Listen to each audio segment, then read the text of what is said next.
Louisian. Congratulations, Louisian. Yeah. Ang dami mga Louisians dun, guys. Yeah. Ayan. Dun kami galing. Tapos, doon kami nag-dinner. We ate dinner to celebrate our graduation. And, you know what? Buti pala, we got there like ahead of time. So right now, may pila na sa labas. People are lining up outside. There's a queue there. Ayan, oh. Because, syempre, special kasi doon. Dahil doon sa mga kumakantang, may mga kumakantang nagpe-play ng instruments. Diba? Dahil with a smile talaga yung last song. Ayan si Broker. Sa TikTok naman ako nag-live ngayon. Mas maraming viewers dito eh. And, ang maganda kasi dito kay kay Black App. Nasa-save kasi yung live mo. So, pwede mo siyang i-content. Hindi ka tulad dun kay Red App na nawawala yung live ko. And did your feet still Stop hurt? walking in front of So yun guys. So we are just here at the mall. We just finished dinner because kakatapos lang ng graduation ceremony. And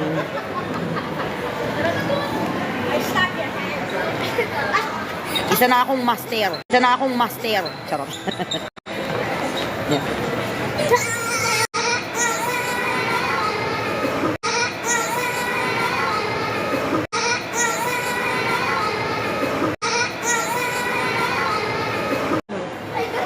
Took me 10 years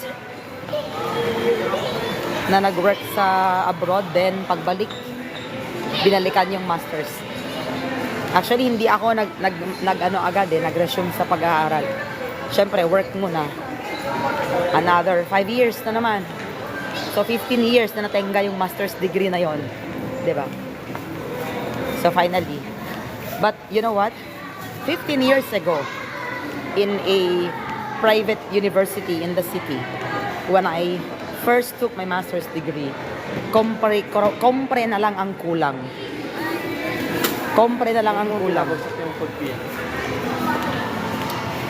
Sakto naman kasi na may call na sa Dubai. So, nilayasan ko yung master's degree ko para sa isang opportunity abroad to teach. Na hindi ko naman pinagsisihan. Of course, no regrets. Because sa abroad, ang dami naming mga natutunan. Maraming aral. Charot. Maraming lessons. And we had to learn our lesson the hard way. Yeah. Like the full masamang magmura. That is straight lang ha. Yeah. Oh, wait lang. Dito mo kasi ako binabadade. Mayroon naman daan doon. Mashoot ako dyan. Ikot mo ako ito. Dito ako sa PWD.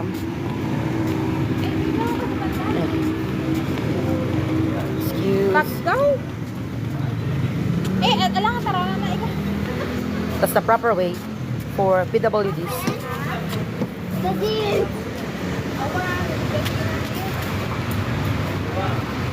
Daddy, what are you doing? Wait, I have to go back inside just to pee, okay? Go straight. You know where to pee. Iihi lang daw si Girla. Hi everyone! I need to pee too. Go. We just finished dinner and uwi na kami. It's just a family celebration para sa... Punta ka na! Jihi daw ang mga bata. Daday! Daday! Iihi ang mga bata. Syempre sa mall, saan sila iihi? Sa daan. Gagangi. Ayan. So ako na muna dito. So, when quiet na. Just a little story, backstory of how I am so happy right now celebrating finally after 15 years my graduation sa master's degree. Like, yeah, it might be a small thing, small win, small achievement, but for me, it is something because tayon sa, alam mo yon, sa frustration because wait lang, nasa loob na ako ng sakyan, maingay ang radyo ni Broker. Ayan. So as I was saying, the backstory of this graduation thing for my master's degree is, those who follow me know that I've worked abroad as a teacher in the UAE for 10 years. before I went to UAE, I was working here in the Philippines in a private school, in a high school. Yeah, and I've been working for 5 years at that time. And before I reached 5 years in that university, the administrators rather of that school asked me to go for master's degree. I was about to finish my master's degree at that time in another university. Hindi doon kasi yung master's in religious education was not offered in my school that time. So I had to go to another school, and we had to request that other private university to open up this course just for us.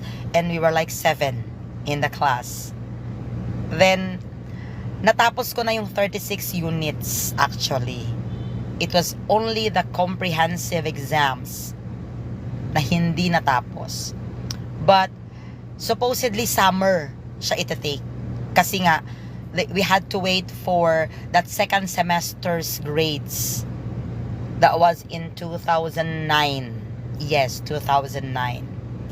However,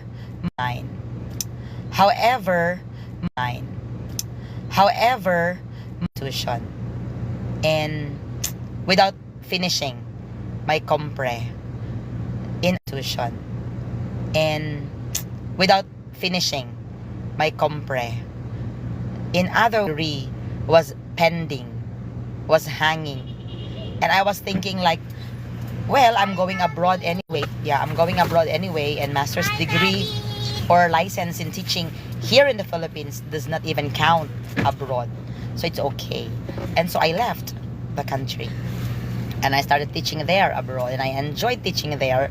And hindi ko namalayan, I spent 10 years of my life there teaching. And then after 10 years, like 2018, 19, we came home for good. Doon ko lang na-realize na, wait, I wanna go back to that university where I first took my master's degree. And so I did. I went there. Only to find out na after so long years, isang dekada, hindi na pala pwede, hindi na pala counted yung degree Iniwan nyo sa mo. baba, bakit di nyo pala iniwan sa taas? So, ang nangyari, magre-refresher ka ng course, or pwede namang kumuha ka na lang ng bagong kurso kasi hindi na siya counted. Like, they will carry around 4 subjects, then the rest, back to wala talaga siya. So, sabi ko, and then I checked, they already abolished that course, yung religious education. So, sabi, pipili na lang na naman. I had to choose another course for Master of Arts, another major. And so, sabi ko, no way. So, I went back to the school where I used to work, and I asked them, nag-check kami, ganito, ganyan. Tapos, after verification, yun din, ganun pa din. 4 lang na subjects. But, the good news is, they have that certain course or that certain major na kinuha ko din doon. Nadagdagan pa actually. Hindi lang siya religious education. It's already a subject na tinuturo sa Pilipinas as values education. So, Christian faith, education, values education, and philosophy. So, nadagdagan siya. Yung major niya. Hani ko. And so, yun na, tinuloy ko. So, tapos 2022 noon, nung nag-decide ako to continue my master's degree. And 2024, tinamad ako last year. Parang nawalan naman ako ng gana. Sabi ko, at saka at that time kasi, kaya ako hindi naman nawalan ng gana totally. Nag-stop talaga ako kasi si husband yung nag-aral. Nag-take kasi siya ng BSREM sa real estate management. So, and then board exam degree siya. So, sabi ko, ako muna ang magsasacrifice, mag-stop muna ako. Hindi ko na lang sinabi sa kanya, I had to sacrifice and all kasi mahal yung kurso niya.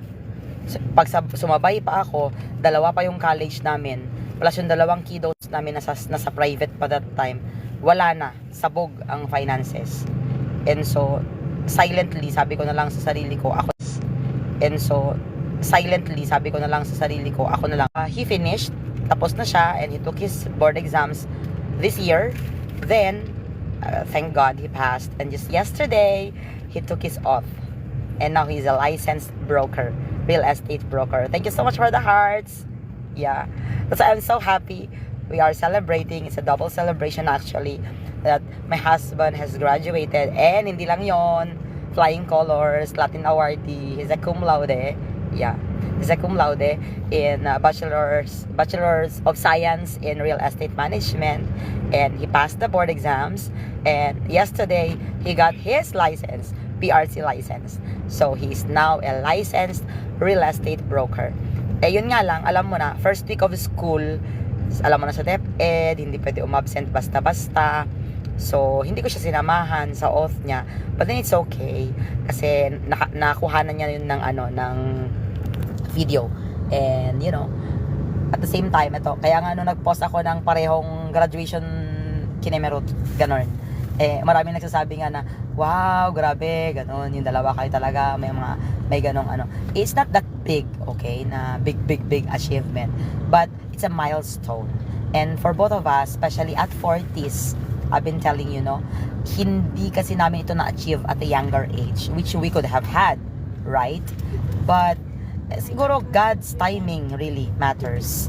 And, sabi ko nga, kasi si husband, ang view niya sa buhay is, mas maganda sana kung after ng bachelor's degree, right away you take the master's degree para bata-bata ka pa. Pero, when I was observing, kanina sa mass, baccalaureate mass, sabi ko, iba din yung saya pag may edad ka, tapos naka-achieve ka ng ganito. Alam mo yon, yung kasi ikaw na yan effort mo na yan. Kung sa bachelor's degree, effort ng magulang mo yon. Kasi sila ang nagpaaral sa'yo, sila ang gumastos sa'yo, alam mo yon. So sila yung parang sobrang saya pag nakatapos ka. Kasi hindi lang yung masaya sila para sa'yo, kundi masaya sila para sa sarili nila. Kasi finally, graduate na rin sila sa gastos. 'Di ba? Whereas sa master's degree, ikaw na yan, effort mo na yan, at your own pace, at your own expense. So when you celebrate, ikaw din yan, yung mas feel mo yung effort mo, kasi dugot pawis mo na yan 'di ba? Especially dito sa master's degree na to, may defense siya, may research siya, and madugo ang research. Hindi lang yung research yun, magastos pa. At the same time, yung compre, matindi ang compre. Alam nyo guys, yung 3 days ako na nag-compre, kasi si husband nag-review yan for the board exams, and months ang ginugol nila, yung kulong talaga sila, nakakulong talaga sila, nakalock talaga sila na review talaga na todo. And walwal talaga celebration pagkatapos nun. Kaya nag-rides kami para makapag-unwind. Pero sa akin naman, ang tama sa akin nung compre, my God, at 40s yung brain cells mo, di ba? Iba ang atake ng compre. 3 araw ka nag-e-exam, tigo 100 points bawat subject, 9 na subjects yon. Tapos puro essay. My God. Yung parang from foundations of education to advanced psychology to lahat na ng major subjects, philosophy and biblical studies and all that, nawindang talaga ako ng bongga. And then maganda sana kung nakakatulong yung AI. Sabi nga ni husband, konting AI naman dyan, gano'n. Yes, pwede. Unfortunately though, pagdating sa religion, good luck sa'yo pag nag-AI ka talaga. Yung iba-ibang mga views talaga yung binibigay niya. Imbes na makatulong, mawindang ka pati, ma-confuse ka lalo.